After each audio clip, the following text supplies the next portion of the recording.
Seconda corsa, cavalli di 4 anni, Emma Point, Elodie ZS, East dei Greppi, Eva dei Greppi, Eastwood B, Hermes Gara in prima fila, Emily SSG, Elsa Cis in seconda. In chiusura i più appoggiati Elodie ZS e la scuderia dei Greppi. Partiti con East dei Greppi che va a condurre e lascia sfilare Eva dei Greppi, così almeno sembra.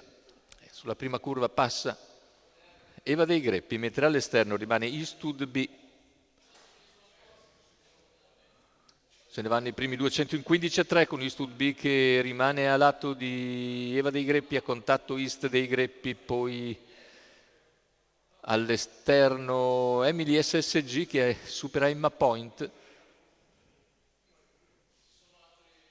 Il resto dei concorrenti con un primo quarto in 31. In terz'ultima posizione c'è Elodie ZS.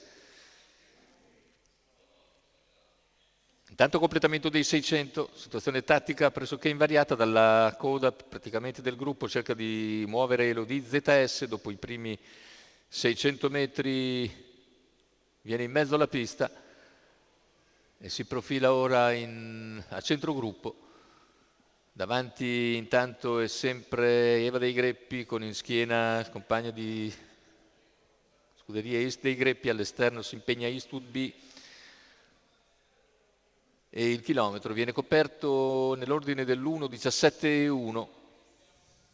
Cavalli nelle identiche posizioni, non migliora Elodie ZS, in seconda pariglia c'è Emily SSG. Ma intanto al comando è sempre Eva dei Greppi che allunga sulla curva conclusiva, lo scatto in terza ruota di Emily SSG. Emily SSG si porta a ridosso di Eva dei Greppi con East dei Greppi a contatto. Questi tre prendono vantaggio all'ingresso in retta d'arrivo, ultimi 150 di gara, con Eva dei Greppi seguita da East dei Greppi, a centropista ancora Emily SSG.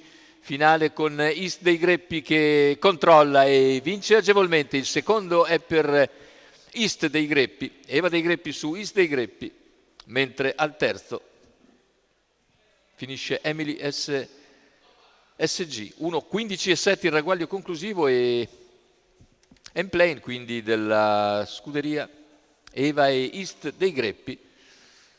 Nicola Del Rosso in sediolo a Eva dei Greppi che vince. Nei confronti di East dei Greppi il training è quello di Enzo Di Santo per conto del signor Nicola Del Rosso che vedete transitare per primo sul traguardo nel replay che ci manda la regia. Secondo posto per East dei Greppi, terzo per Emily SSG.